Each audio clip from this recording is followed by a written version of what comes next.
যাবে না। আপনার এলাকার কোন নেতা মন্ত্রী এমএলএ এমপি যদি মনে মনে ভাবে মালাকুল মউত ফেরেশতার সামনে হাজির করে পকেট থেকে কিছু গরম টাকা দেখিয়ে দেব, মালাকুল মউত ফেরেশতা বোধহয় টাকা দেখে নরম হবে। কথা বলেন। পৃথিবীতে এসেছি আমরা তার ইচ্ছায়, পৃথিবী থেকে যাব তারই ইচ্ছায়। এসেছি কার ইচ্ছায়, পৃথিবী থেকে যাব কার ইচ্ছায়। আমরা জীবনে এই সময়, এই রাত, এই দিন অতিবাহিত করছি কার ইচ্ছায়, নিজেদের ইচ্ছায়। আমরা যদি আমাদের ইচ্ছা মতো চলি, আমাদের ইচ্ছার বিন্দুমাত্র কোনো মূল্য নাই। পৃথিবীতে এসেছি আল্লাহর ইচ্ছায়। যদি আমরা পৃথিবীতে আসার সময় নিজের ইচ্ছা মতো আসতাম, তো গরিবের ঘরে আসতাম না, বলতাম বাদশার ঘরে আসবো, ওই মাতালের ঘরে আসতাম না। এসেছি কার ইচ্ছায়। কিন্তু চলেন তো আপনি নিজের ইচ্ছায়। ইচ্ছা হলে নামাজ পড়েন, ইচ্ছা হলে নামাজ পড়েন না। ইচ্ছা হলে জুম্মাতে যান, ইচ্ছা হলে জুম্মাতে যাবেন না। ইচ্ছা হলে দান আপনি করেন, ইচ্ছা হলে দান আপনি করেন না। ইচ্ছা মতো চলেন। পৃথিবীতে এসেছি যখন তার ইচ্ছায়, পৃথিবী থেকে যাব যখন তার ইচ্ছায়, তাহলে মধ্যখানের সময়টুকু বিবির ইচ্ছায় কেন চালাবো? চাচা যাবে না, জুম্মার আজান হয়েছে। বলে বাপ থাম, তো চাচির জন্য ব্লাউজটা বাজার থেকে কিনে নিয়ে আসি। চাচা গিয়েছে চাচির জন্য ব্লাউজ কিনতে, জুম্মার নামাজটা আসরের সময় পড়ছে। কার ইচ্ছায় চলছে? আমার বাবাজিরা ভাইরা আমার, তিনি আল্লাহ, যিনি আমাদেরকে পৃথিবীর সর্বশ্রেষ্ঠ সম্পদ ঈমান দিয়েছেন, পৃথিবীর সর্বশ্রেষ্ঠ নবী দিয়েছেন, পৃথিবীর সর্বশ্রেষ্ঠ কিতাব দিয়েছেন, পৃথিবীর সর্বশ্রেষ্ঠ ধর্মে মুসলমান করে আমাকে আপনাকে পাঠিয়েছেন। আর মুসলমান করে পাঠিয়ে দুনিয়ার আগুন থেকে বাঁচিয়েছেন, কবরের আগুন থেকে, জাহান্নামের আগুন থেকে বাঁচার জন্য তিনি সারাটা জীবন সময় দিয়েছেন আর যথেষ্ট সুযোগ দিয়েছেন। তিনি কে বলো? আল্লাহ। বাবাজিরা ভাইরা আমার, সোনার টুকরো বন্ধুরা আমার, শুধু মানুষেরা, সেই মহান মালিকের দরবারে কালামে শুকরিয়া আদায় করি। তিনি দয়া করে মেহেরবানি করে আমাদেরকে তারই জায়গায় বসিয়েছেন, তারই কথা বলার সুযোগ দিয়েছেন, তারই কথা শোনার সুযোগ দিয়েছেন, তারই বান্দাগুলো বসার সুযোগ পেয়েছেন। আমরা কার বান্দা? আমরা সবাই কার বান্দা? আল্লাহর বান্দা। নামাজ পড়ে পড়ি না, দাড়িটা রাখে কুটকুট করে রাখতে পারি না। চাচা দাড়ি রাখে, 56 বছর বয়স, তখন সকালবেলায় উঠে তার চাচা আমার দাড়ি চাচ্ছে, আর জলসার মধ্যে এসে বলছে কালিমের দামান ছাড়বো না, দাড়ি কিন্তু রাখবো না। বলেন হায় হায় হায় মুসলমান।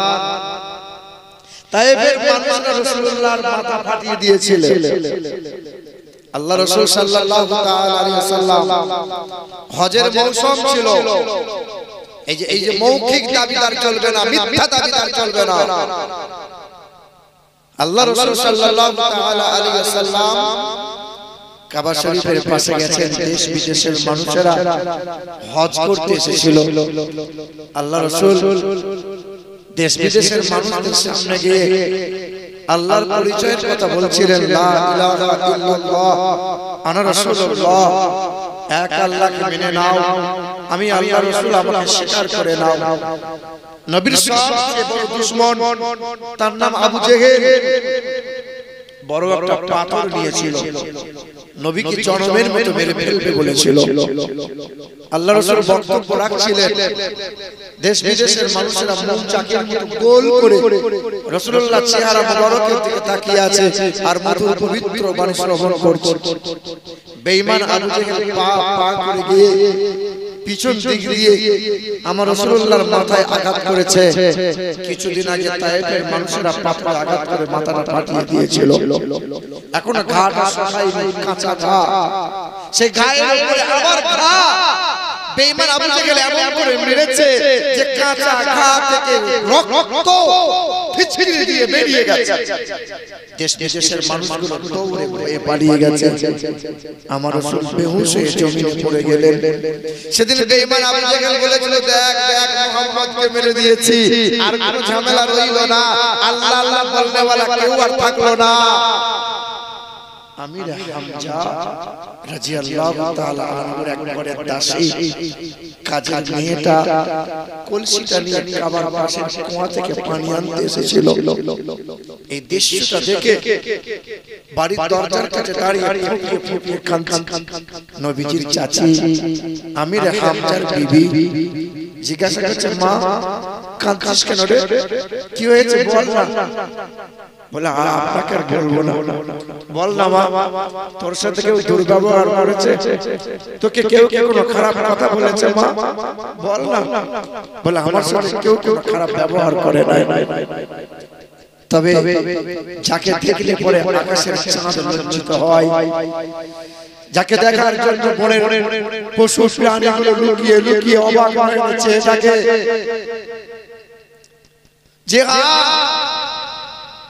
যার বাবা নাই, যার মা নাই, তার দাদু নাই, আজকে যদি তার দাদুটা থাকতো না, ছুটে এসে আদর করে বুকে কোলে তুলে নিয়ে বলতো, সান্ত্বনা দিত, আর বেঈমানদের বিরুদ্ধে ছুটে গিয়ে আঘাত করতো। তার আব্বা নাই, আব্বাটা থাকলে নিশ্চয়ই বেঈমানের সম্মুখে দাঁড়িয়ে যেত। কে রে মা, কার কথা বলছিস বল না। আপনাদেরই তো ঘরের ছেলে হযরত আব্দুল্লাহ নয়নের তারা নবী মুহাম্মদ রাসূলুল্লাহ। ছেলেটাকে এমন করে মেরেছে, মনে হলো যেন ছেলেটা আর বেঁচে নাই, হায়াতে নাই। আমির হামজা ঘরের ভিতরে সারাটা দিন কাঁদছে। দ্বিপহরের সময় আমির হামজা রাদিয়াল্লাহু তাআলা আনহু ঘোড়ার লাগামটা বেঁধে দিয়ে ঠান্ডা পানিতে হাত মুখটা ধুয়ে দরজায় আওয়াজ দিয়ে বলেছে, বিবি। বিবি আলতো করে দরজা খুলে দিয়ে বলেছেন, আপনি এলেন, ঘরে বসতে দিয়েছেন, খাবারের থালাটা সামনে দিয়েছেন। আমির হামজা রাদিয়াল্লাহু তাআলা আনহু লুকমা মুখের সামনে তুলেছেন। বিবি মুখের কাছে কাপড়টা আড়াল করে ফুঁপিয়ে ফুঁপিয়ে কেঁদেছিল। আমির হামজা বলছেন, বিবি তুমি কাঁদছো কেন গো, তোমার কি হয়েছে বলো, বলো না কি হয়েছে। বলে, কিছু হয়নি, আমি কি তোমার সংসারে অভাব রেখেছি।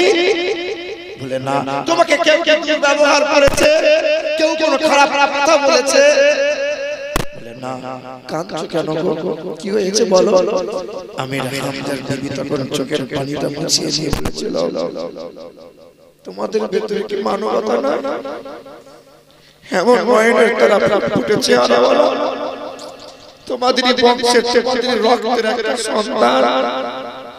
শুনলাম নাকি বেঈমান আবু জেহেল এমন করে সেই ছেলেটাকে মেরেছে। আমার দাসীটা সকালবেলায় পানি আনতে গিয়ে দেখে এসেছে, তার পাশে কোনো প্রতিবেশী নাই, তার কোনো আপনজন কেউ নাই, রক্তের বন্যা বয়ে গেছে, যার রক্তের কারণে পায়ের খরমটা চামড়ার সাথে জমাট বেঁধে গেছে। সেদিন আমির হামজা খাবারের লোকমাটা নামিয়ে দিয়ে বিবির চোখের পানিটা মুছিয়ে দিয়ে দৌড়ে গেছে। বেঈমান আবু জেহেলের ঘরে দরজার সম্মুখে দারুন নাদওয়াতে হাজির হয়ে বেঈমান আবু জেহেলের চোখের মুঠি ধরে দেওয়ালে ঘা মেরেছে, পাথরে আঘাত করার পরে বলেছে, আবু জেহেল, এরপরে কখনো কোনো দিন যদি আমার রাসূলুল্লাহর প্রতি এতটুকু আঁচড় দাও, হয় সূর্যটা সেই দিন তোমার জন্য উঠবে, না হয় সূর্যটা আমার জন্য উঠবে। বেঈমান আবু জেহেলকে ধমক দিয়ে আল্লাহ রাসূলকে খুঁজে বেড়াচ্ছেন। তখন দয়া রাসূলকে কাবার ভিতরে নিয়ে এক সাহাবায়ে কেরাম নবীর আশিক মাথার উপরে হাওয়া করছেন, রাসূলুল্লাহকে আদর করছেন। আল্লাহ রাসূল উরুর মধ্যে শুয়ে আছেন, তখন কানে কানে বলছেন, ইয়া রাসূলুল্লাহ, আপনার পাশে যখন কেউ নাই, আমির হামজা আপনার চাচা আপনাকে ভুলে যায় নাই। আল্লাহ রাসূল শুয়ে আছেন, আমির হামজা পা পা করে এসে বলছেন, আব্বু তোমার খুব কষ্ট হচ্ছে বলো, তুমি খুব কষ্ট পাচ্ছ বলো। তোমার আব্বা নাই তো কি হয়েছে, তোমার মা নাই তো কি হয়েছে, আমি তো আছি, চিন্তা করো না। না না, তুমি মন খারাপ করিও না, তোমাকে মেরেছে বলে বেঈমান বলে মেরে এসেছে, তুমি যতদিন আছো তোমার পাশে আমি ততদিন আছি, তোমার চিন্তা নাই, আমি যতদিন থাকবো তোমাকে রক্ত দিয়ে তোমাকে আগলে রাখবো। আল্লাহ রাসূল উঠে বসে চাচার হাতটা ধরে বলেছিলেন, চাচা তুমি আমাকে এত ভালোবাসো, চাচা তুমি আমাকে মহব্বত করো, তাই চাচার চোখের পানিটা মুছে দিয়ে খাবারের থালা সরিয়ে তুমি বেঈমান আবু জেহেলকে মেরে আমার কাছে ছুটে এলে চাচা।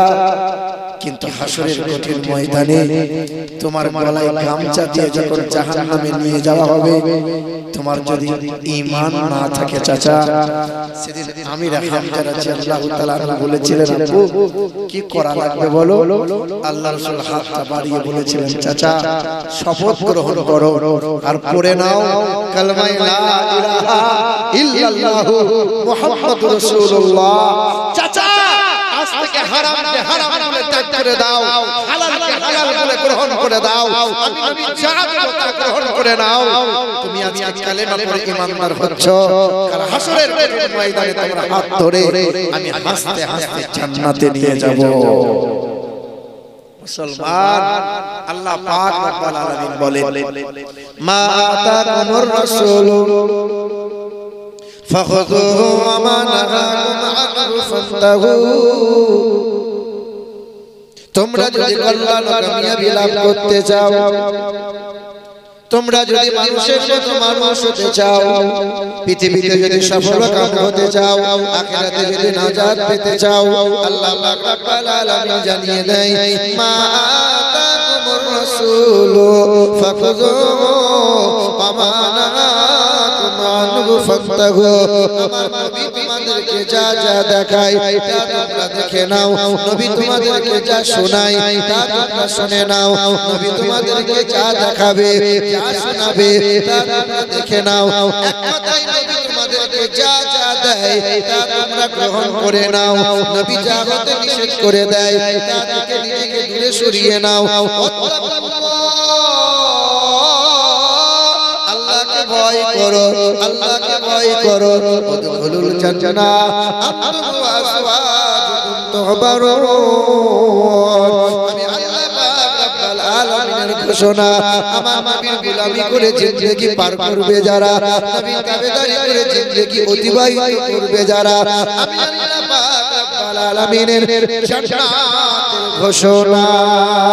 ওয়াবাশশিরিল লাযীনা আমানু ওয়া আমিলুস সালিহাত আন্না লাহুম জান্নাতিন তাজরি মিন তাহতিহাল আনহার। আমি আল্লাহ পাকের ঘোষণা, বান্দাকে জান্নাতে দেব, জান্নাতে বান্দা যা চাইবে তাই দেব। বান্দার জন্য নিয়ামত সাজিয়ে রেখেছি, আমার বান্দা পাবে যারা তারা পাবে জান্নাত, বেঈমান কখনো পাবে না। আমরা কার বান্দা বলেন? কার বান্দা?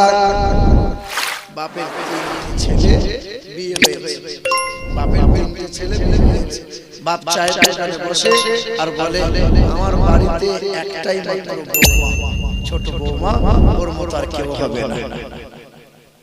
সকালবেলায় ঘুম থেকে ওঠে তো বৌমা খাবারটা টিফিনটা দেয়, 10টার সময় নাস্তা বানাইয়ে শ্বশুরকে দেয়, দুপুরের সময় গরম পানি করে শ্বশুর গোসল করিয়ে দেয়, জামা কাপড় পরিষ্কার করে দেয়।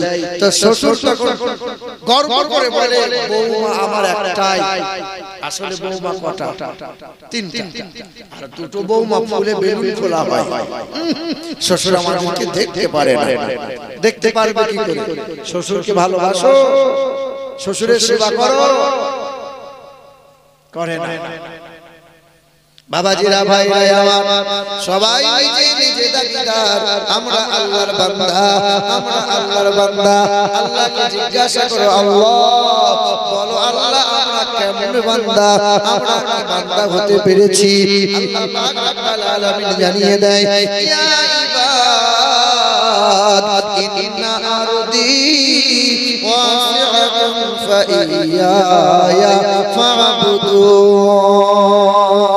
আমার বান্দা হলো তারা যেখানে ইবাদতের সময় পাবে, ইবাদত করে আল্লাহকে রাজি করবে তারা। নামাজের সময় হলে নামাজ পড়বে তারা, মাঠে পড়বে, ঘাটে পড়বে, বাজারে পড়বে, দোকানে পড়বে। আমার বান্দা হলো তারা ছেলের বিয়েতে মোটা টাকা কোন নেবে যারা। আমার বান্দা হলো তারা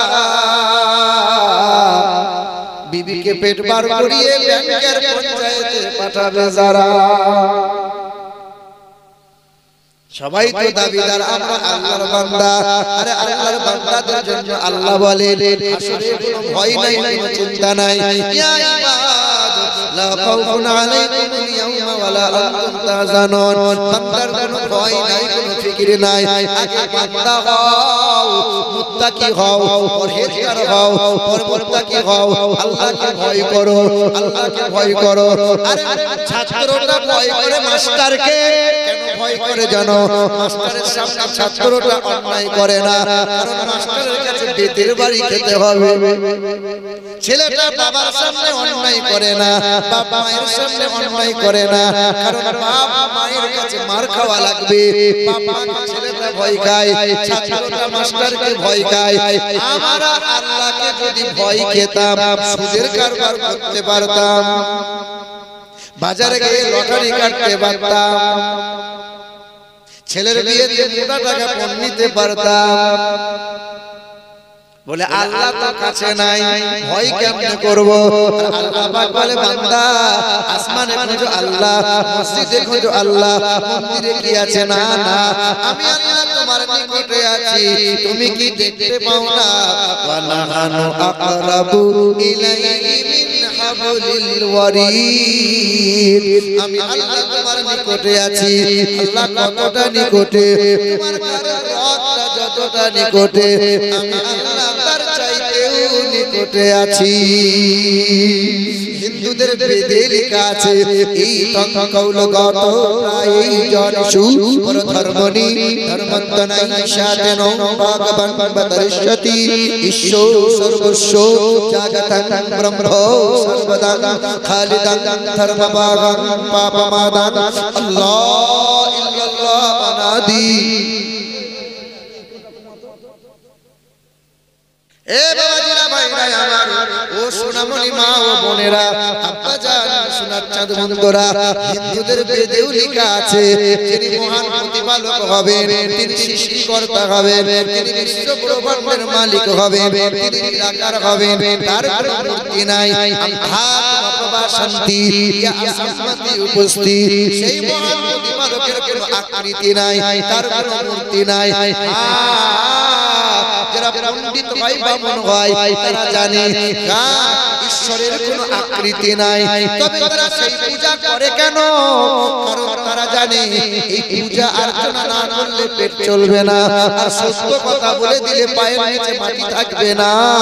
বেদে লেখা আছে ঈশ্বর সর্বস্ব জাগতাং ব্রহ্ম সর্বদাং খালিদাং ধর্মভাগং পাপমাদাং আল্লাহ ইল্লাল্লাহ অনাদি স্বরূপাই জগদমায়নং পশুসিদ্ধনাম জলচরণাম।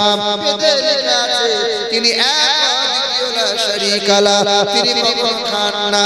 লা ইলাহা হরুতি পাপম ইল্লু ইলাহা পরমপদম তিনি কখনো খান না, তিনি কখনো ঘুমান না, তার কোনো বিবি নাই, বাচ্চা নাই, তিনি কখনো জন্ম নেন না, তিনি কাউকে জন্ম দেন না। তিনি এমন একজন আল্লাহ, আল্লাহর মতো আর কেউ হতে পারে না। কেউ বলে ব্রহ্মা, কেউ বলে ভগবান, কেউ বলে বিষ্ণু, কেউ বলে ঈশ্বর, কেউ বলে মহেশ্বর, কেউ বলে গড। না না, একটু খেয়াল করে দেখো, ওদের বিবি বাচ্চা ছিল, সংসার করেছিল, খাবার খেয়েছিল। আমার আল্লাহ এমন একজন আল্লাহ, তিনি খান না, ঘুমান না, তিনি তার কোনো বিবি নাই, বাচ্চা নাই। বিসমিল্লাহির রহমানির রহিম। কুল হুয়াল্লাহু আহাদ আল্লাহুস সামাদ লাম ইয়ালিদ ওয়া লাম ইউলাদ ওয়া লাম ইয়াকুল লাহু কুফুয়ান আহাদ, যার সমতুল্য সমকক্ষ কেউ হতে পারে না। একটু আস্তে করে বলুন না সুবহানাল্লাহ। এখন তো জোরে বললে আস্তে হয়, আর আস্তে বললে জোর হয়। জামানার সময় এখন সব অন্যরকম। কিছু মানুষ বলে জামানা খুব খারাপ, বাপ জামানা খুব খারাপ। আগে দেখেন আগেকার মানুষগুলোর দিকে তাকান। আগেকার বৌমারা শ্বশুর শাশুড়ির ভয়ে ঘর থেকে পা বাড়াতে পারতো না, আর এখন বৌমায়ের ভয়ে শ্বশুর শাশুড়ির জোরে কথা বলতে পারে না। মানে ভুল বলছি বোধহয়। আগে যখন ছোট ছিলাম আলেম ওলামা দেখলে পরে ভয়ে লুকিয়ে যেতাম, আর এখন আলেম ওলামা দেখলে পরে তোমার ছেলে নাতি পোতাগুলো সিটি বাজায়, আদব কায়দা করে। আগেকার মহিলারা ঢালা ঢালা পোশাক পরতো, উঁচু নিচু বোঝা যেত না, আর এখন বেহায়া বেলজ্জা বেশরমের মহিলারা এমন পোশাক পরছে যে ভেতরকার সুন্দরবন পর্যন্ত দেখা যাচ্ছে। কোন জায়গায় কি আছে সব দেখা যায়। আপনি ভাবছেন আমি দেখবো না, আপনাকে দেখিয়ে ছাড়বে। দেখ লজ্জা শরম আছে, হায়া আছে বলছে। আগের মতো শান্তি তো আর এখন পাওয়া যায় না। মানুষগুলো পাল্টে গেছে, পাল্টায়নি জামানা। আগের মতো শান্তি তো আর এখন পাওয়া যায় না। মানুষগুলো বদলে গেছে, বদলায়নি জামানা। জামানা ঠিকই আছে, মানুষ সব পাল্টে গেছে, মানুষ সব পাল্টে গেছে, জামানা ঠিকই আছে। চুলগুলো খাটো খাটো, প্যান্ট খাটো সাটো, সানগ্লাস চোখে তার যেন কোনো জমিদার। সুজুরা পায়ে দিয়ে, কাঁধে এক ব্যাগ নিয়ে, ঠোঁটে দিয়ে লিপস্টিক, হাসি শুধু ফিক ফিক। কাছে গিয়ে দেখি নাই এ তো পুরুষ মানুষ না, মাশাআল্লাহ দাঁড়িয়ে আছে মিশ জড়ি না। মানে পিছন দিক দিয়ে দেখে মনে হবে পুরুষ মানুষ, চুলটা যেমন চলন যেমন, কিন্তু সামনের দিকে যাবে দেখবে কিছু কিছু বুঝে যাবে না না এটা মহিলা, এ তো বেহায়া। ট্রেনের সিটে বসে আছি আর আমার মুখের সামনে দাঁড়িয়ে আছে। আমি দাদা সরে দাঁড়ান, একটু পিছনটা আমার মুখের কাছে দিয়ে না, সরে দাঁড়ান। দাদা বলবেন না, হ্যাঁ দিদি দাদা নয় তো। হায় হায় বেহায়া বেশরম চুয়ার মারি মারি দম ঢুকলাদের মতো মুসলমানের মেয়েরা এই রকম পোশাক পরে, বাপ কিছু বলে না, মাও কিছু বলে না। বাবা তো এই রকম বলবে কি করে? ওতে ছেড়ে দিয়েছে যে এই মুন্সিটোলাই জলসা করতে এসেছিলাম, জলসাতে বোধহয় 200 লোক আর 5000 লোক মেলা তারাই ঘুরে বেড়াচ্ছে। মানে যে 2 বছরের বউ যার মারা গেছে সে বলেছে আজকে দিনে 2 বছরের সব পূরণ করে নিলাম। কোচি বুড়ো থাপড়া থুবড়ি নন্দী, হায় হায় হায়। রাতের বেলায় শুয়ে আছি তো পাশের ঘর থেকে একজন মহিলা ফোন করছে যে আজকের ওরসে একটা দেখে শুনে লে, একটা মাল দেখে শুনে লে। আজকে যদি না পছন্দ করতে পারবি, আজকে যদি না বুঝাতে পারবি তো জীবনে বিয়ে হবে না। ও জলসায় ওরসে আসে নাই, ও মাল বিয়ে করার জন্য বিয়ে দেখতে এসেছিল। হ্যাঁ গো, আফসোস লাগে, লজ্জা লাগে, শরম লাগে। আর আমাদের আহলে সুন্নাত ওয়াল জামাতের এই সমস্ত জলসা ওরসগুলোতে এত পরিমাণে নোংরা হয়, কোনো বন্ধু কিছু বলার নাই। এই যে হায়দার নাম শরীফ পড়ছিলেন, কত সুন্দর ভালো লাগছিল। কিছুদিন আগে একটা ভিডিও জেনে থাকবে তোমরা, বড় ভাইরাল। ওই সাব্বির বরকতি তার নাম, আর নিকাবত করছিল কাফিল আম্মাদ, কাফিল আম্বার। যেমন নাথ খান তেমন সঞ্চালক, আলী আলী আলী আলী আলী আলী আলী আলী ভাইরাল। কিছুই নাই, নাতের কিছুই নাই। যোগ্য একজন মুফতি যখন প্রতিবাদ করে তো সাধারণ আম পাবলিক সহ ওই সঞ্চালক কাফিল আম্বার সাবির বরকতি হতে বলেছে। তো মূর্খ ওই সঞ্চালক কাফিল আম্বার তখন বলছে যে সাবির বরকতি যখন আছে তা আপনার আসার কি দরকার, আমার বরকতি ছিল না আসার। জাহিল গুনাহগারে, মানে সুন্নিয়তকে ধ্বংস করে দিচ্ছে। এ বাবাজি বন্ধুরা আমার, সচেতন হওয়া লাগবে, সচেতন হওয়া লাগবে। ওই সমস্ত নাচ খায়, এই সমস্ত বক্তাদের 30,000, 40,000, 50,000 টাকা দিয়ে আমি জলসা করে 2-4টা নাচ করিয়ে মনে মনে ভাবে আমরা সব জান্নাতি হয়ে গেলাম। কিছু কিছু নাচ খা বেরিয়েছে, আবার গানের সুরে নাচ করছে, আর জনতা যুবক দারুণ হচ্ছে বাবু, সুবহানাল্লাহ সুবহানাল্লাহ, কচু হচ্ছে, সব তো হারাম জিনিস। বলো, সচেতন হওয়া লাগবে মুসলমান বাবারা, ভাইরা আমার। ও সোনার চাঁদ বন্ধুরা আমার, সুধী মানুষেরা, আল্লাহ পাক রব্বুল আলামিন জানাই, আমি আল্লাহ পাক রব্বুল আলামিনের ঘোষণা, ইয়া ইবাদ লা খাউফুন আলাইকুমুল ইয়াওমা ওয়া লা আনতুম তাহজানুন।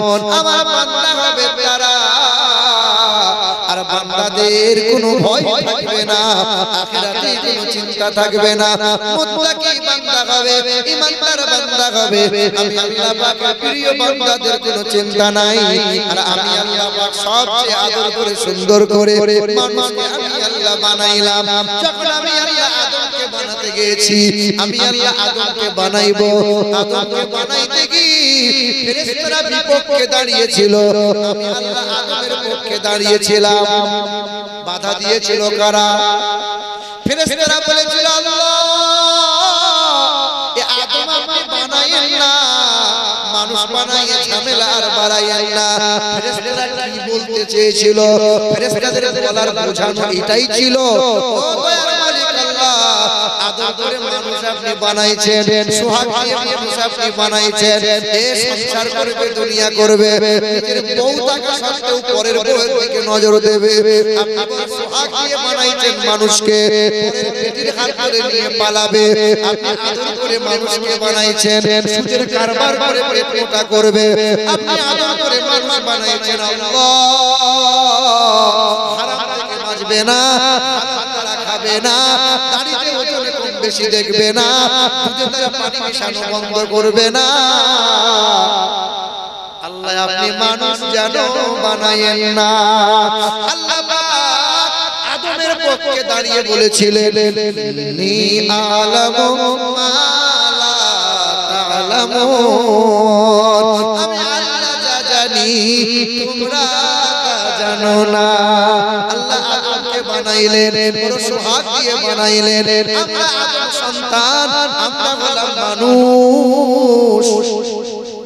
যার পক্ষে দাঁড়িয়েছিল আল্লাহ, আমার মানুষ বানাইছি। এ মুসলমান বাবারা, ভাইরা আমার, কত আদর করে বানাইলেন আল্লাহ, আসমান বানাইলেন আল্লাহ, জমিনকে বানাইলেন, রং রঙের পাখি দিয়ে পাখি দিয়েছেন, দরিয়া, কত দরিয়া সাগর আছে আল্লাহ বানাইলেন। আল্লাহ পাক রব্বুল আলামিন বলে, আসমানের মালিক আমি আল্লাহ, আসমানের রহমতুল রাসূলুল্লাহ, জমিনের রব হলাম আমি আল্লাহ, জমিনের রহমতুল রাসূলুল্লাহ।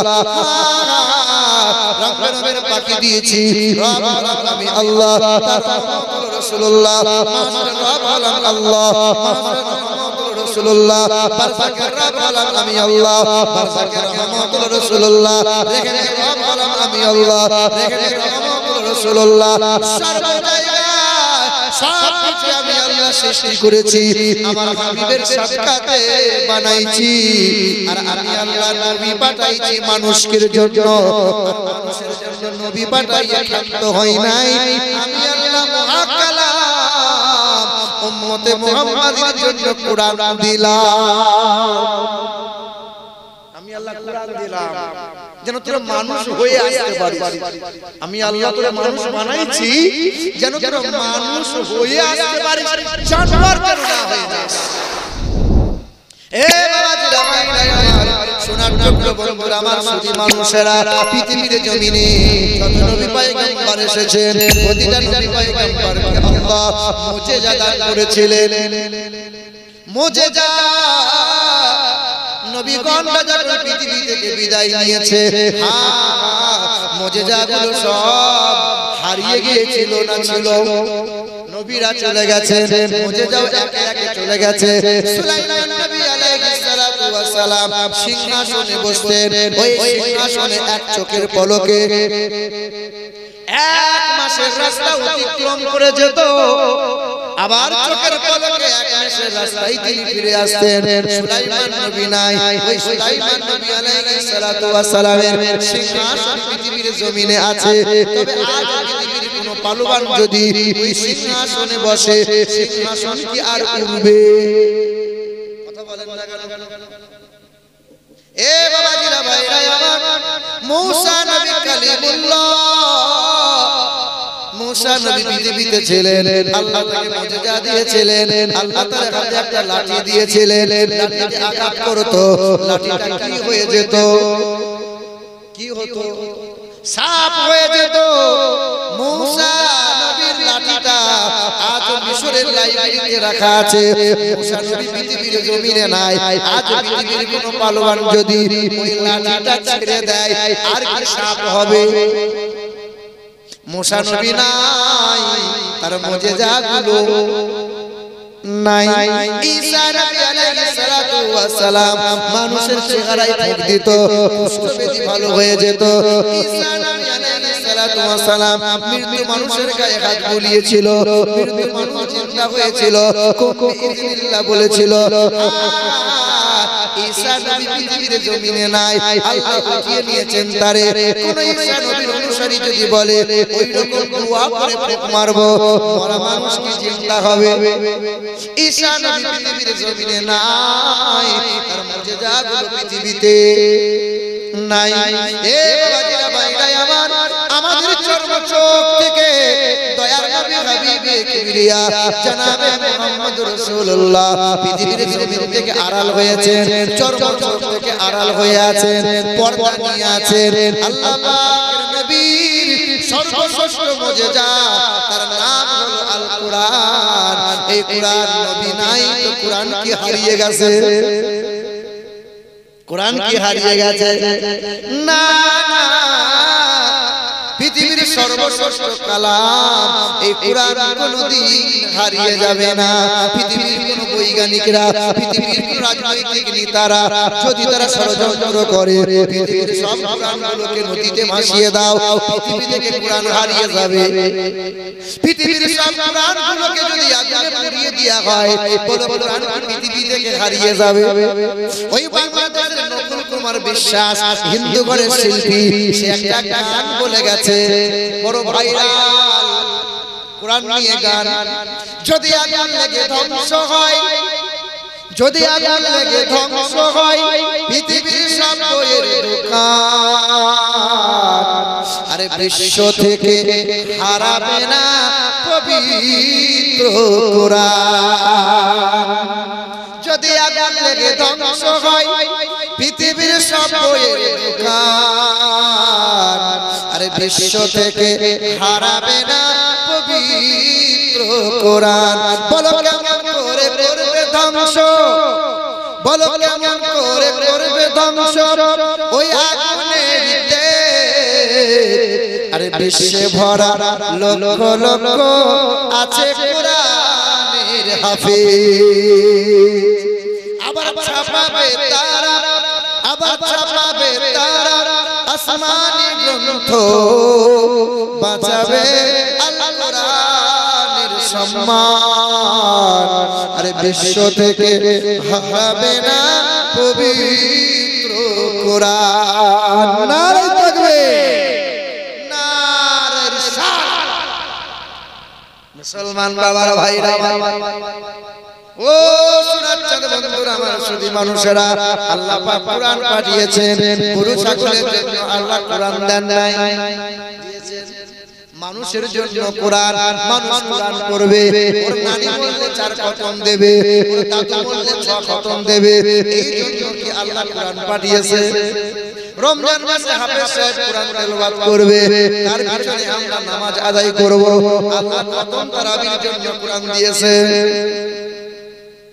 কিসের জন্য আল্লাহ কোরআন দিল হুদাল লিন্নাস ওয়া বাইয়ানাতিন মিনাল হুদা ওয়াল ফুরকান এই জগৎবাসী জানো না আমি আল্লাহ কোরআন পাঠাইলাম গোটা বিশ্বের মানব জাতির জন্য মানুষ তৈরির জন্য এক মহান কিতাব লা ইয়াসুহু ইল্লাল মুতাগহারুন নাপাক অবস্থায় কোরআন ছোঁয়া যাবে না আর বেঈমান শয়তান আহলে হাদিসরা বলছে নাপাক পাকের কোনো ব্যাপার না সর্ব অবস্থায় কোরআন ছুঁইতে পারবে অসুবিধা হবে না যারা বলে নাউজুবিল্লাহ আহলে হাদিস যারা ওরা বলছে পাক না পাকের ব্যাপার না যে কেউ কোরআন পড়তে পারে কোরআন ছুঁইতে পারে এ বাবাজিরা ভাই আমার ও মুসলমান তরুণেরা যুবকেরা কোরআন পড়ে কোরআন বুকে নিয়ে কত মানুষ আল্লাহর ওলি হয়ে গেছে আমরা মুসলমান ঘরের ছেলেরা কোরআন পড়বো না বিএড করো ডিএড করো বিটেক করো আইটিআই করো তবে আপনাকে বলি সবার আগে কোরআন শিক্ষা দেওয়া ফরজ